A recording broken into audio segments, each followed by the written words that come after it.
How could you play the piano without having to look down the whole time?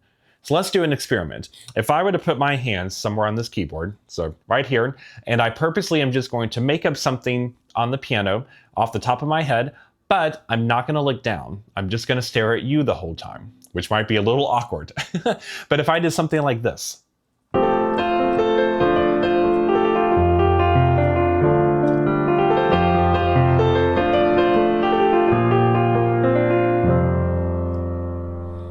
how do piano players play without having to be glued to looking down? We don't want our eyeballs glued to our hands the whole time. So how do we do this? This is a question that I get asked a lot by my private piano students and piano clients. Either they want to be able to feel freedom away from having to look down the whole time, or they are visually impaired. I also have several students who have visual blindness or a loss of vision, and they can't physically clearly see the hands and the keys. So how can you learn to navigate a piano keyboard without having to look down the whole time? That's what I'm here to help you with today. So let's dive into it. First, let me introduce myself really fast. If you don't know me, my name is Matt Hodge, and for the last 15 years, I've been a music professor and a professional piano player and a private piano coach, and I love helping people on their piano journey. So the first big key of unlocking how do you start to learn to navigate the piano is understanding the relationship between black keys and white keys. This is the first big golden ticket, the first big secret for it. So when I work with students on how do you play without looking, this is where we start. So on any piano or keyboard, if you physically touch it, you will feel black keys feel very different than white keys for two reasons. One, black keys are higher. So they stick out. So it's easy to feel where a black key is because it's sticking out. It's sticking higher than the white key.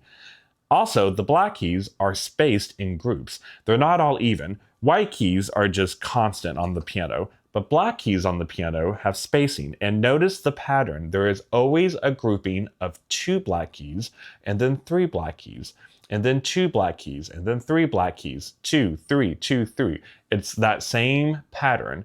So because we have groupings, we have to have spaces.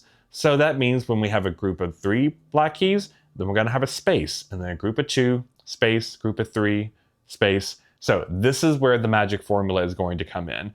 The black keys are going to help you find 2 white keys. They're going to help you navigate. And if you can find these 2 white keys, you can find any note on the keyboard without looking. So how does this work? First off, you do need to know the basic name of the keys, right? You know C, A, F sharp, B flat, that type of stuff, just the basic names. You do need to know that. So if you need help with that, I have a free PDF down below, linked in my video description. It's a big 30-page PDF that I've created for you all for free, my YouTube viewer audience. And in there, I show you all the stuff about piano. It's called the Ultimate Intro Guide to Piano. And I show you all the notes on the piano, different chords, all the stuff that you would want to know as a beginner piano student if you don't know that stuff yet. So download that for free because it'll help you with the stuff in this video as well. So link in the video description below for that, totally free. So first, the 2 white keys that we're going to find. Find any set of 2 black keys. All right. So if you're sitting at a piano or a keyboard right now as you watch this, do this with me. So find 2 set of black keys. So here's a set of 2 black keys.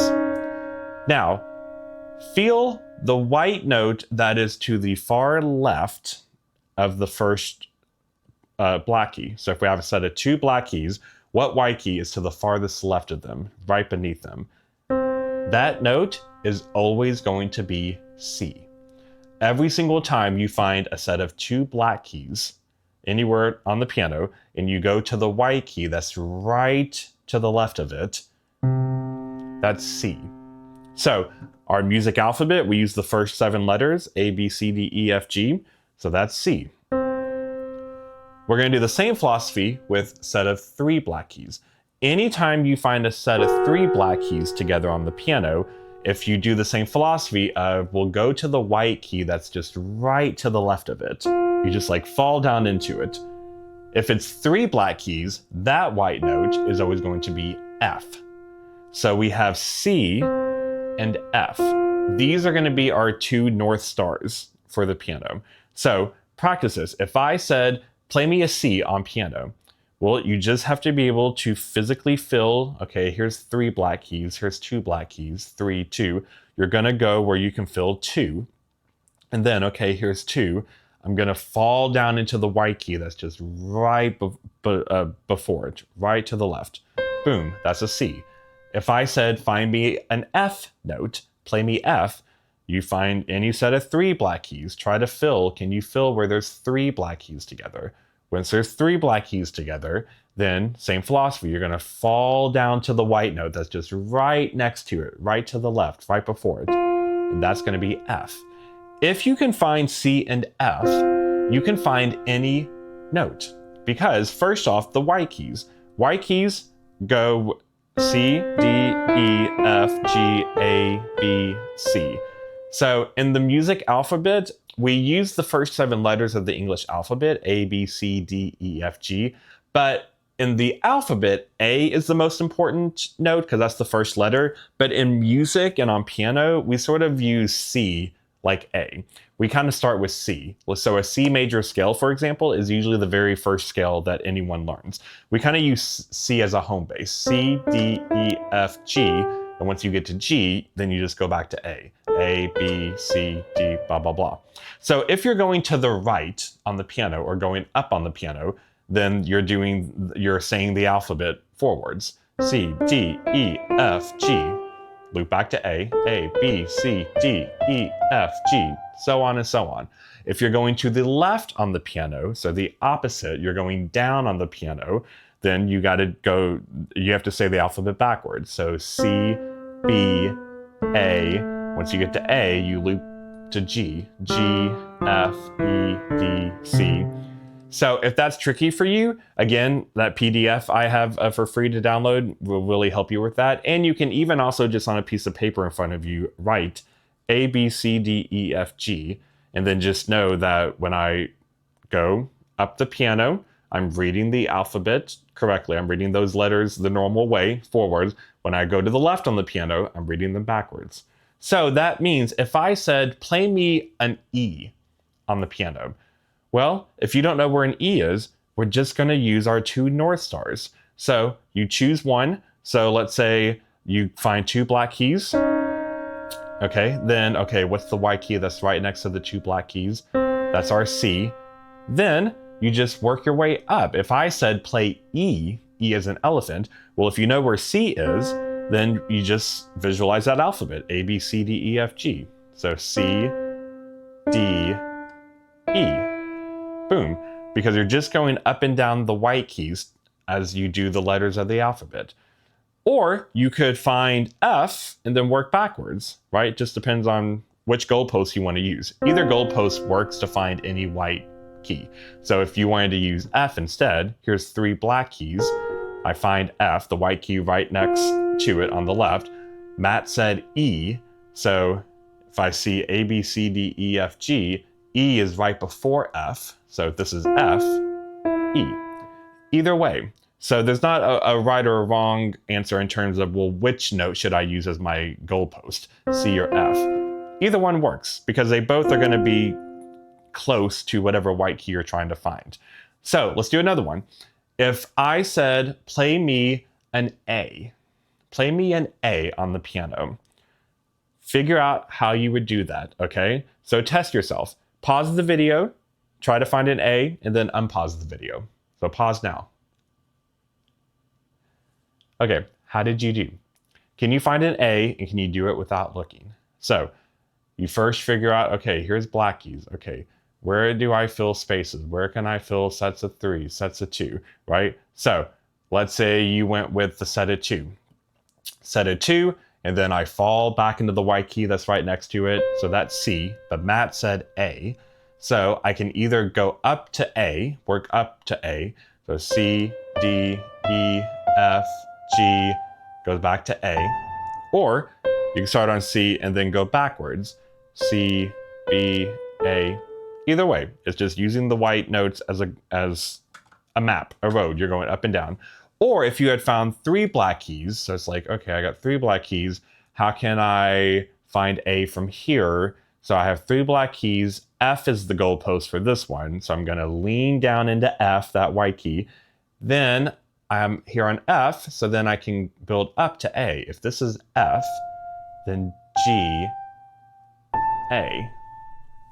So this is the first big way to practice it. So practice telling yourself, choose random notes, like, can I find this note? And then use C and F as goalposts. If you can find C and find F, you'll be able to find any note. So that's with white keys. Now, what if it was play me a B flat or an F sharp or something? Well, you still do the same thing that you did, you just then add one more step. So if I said, play me an E flat. So you figure out, okay, where am I gonna find C or F? So here's 2 black keys. I fall down to the white key right below it. That's a C, great. Now work up to E, C, D, E, but Matt said E flat. So E flat means I'm going to go down 1 note. And there it is. So when we flat or sharp something, it's just you find that note, and then if it's flat, you go down, so to the left, 1 note, whatever it is, a black or a white key. Or if it's a sharp, you go up 1 note, whatever it is, a black or a white key, to the very next note. So if I had said F sharp, well, you figure out like, okay, where's 2, where's 3? Let me find F first. Here's a set of 3 black keys. I fall down to the white key to the left, that's F, but Matt said F sharp, so I need to raise it 1 note, so I need to go up 1 note to whatever the next note is. If it's a black or a white key, this is the next note, boom, F sharp. And the more you try that, the faster you'll get with it.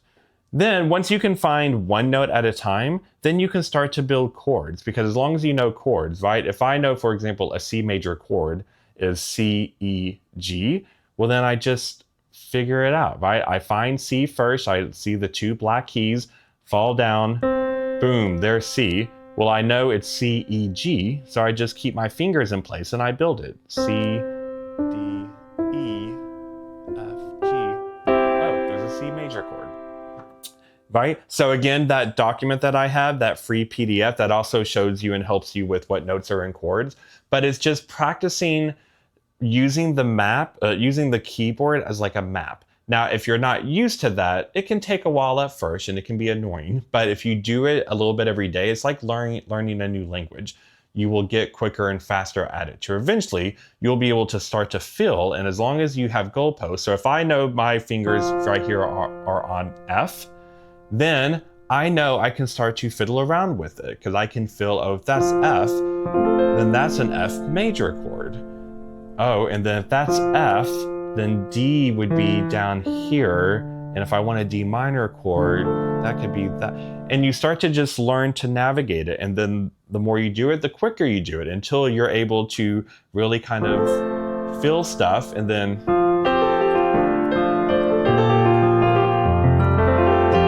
right? Whatever it is, you can do it without looking, because you've started to train your fingers to fill keys of how they're connected to each other. So let me know in the comments how you did with this, okay? Have you ever tried to look down or tried to play without looking down? Is this something you've thought about before? How did you do with this activity? Let me know. I love chatting with you all. I read every comment. I try to reply to every comment. So please let me know in the comment section how you did. Make sure you download that free PDF linked in the video description below if you don't already have that document. I made it for you totally for free. It's going to help you a lot. Also in the video description, there's another link if you're interested to get more information about one-on-one virtual piano lesson with me. Every week I do several one-on-one virtual piano lessons with people from my YouTube community. So click on that website to get more information about that, how I can help you no matter what your age or experience level is. Okay, do all the fun YouTube stuff, click like, subscribe, all that stuff. It really matters to me. And let's keep this piano party going. I want you to click on the video showing up on the screen now, where I show you even more cool stuff to do with the piano. I'll see you over there. And until next time, my friends, keep making music.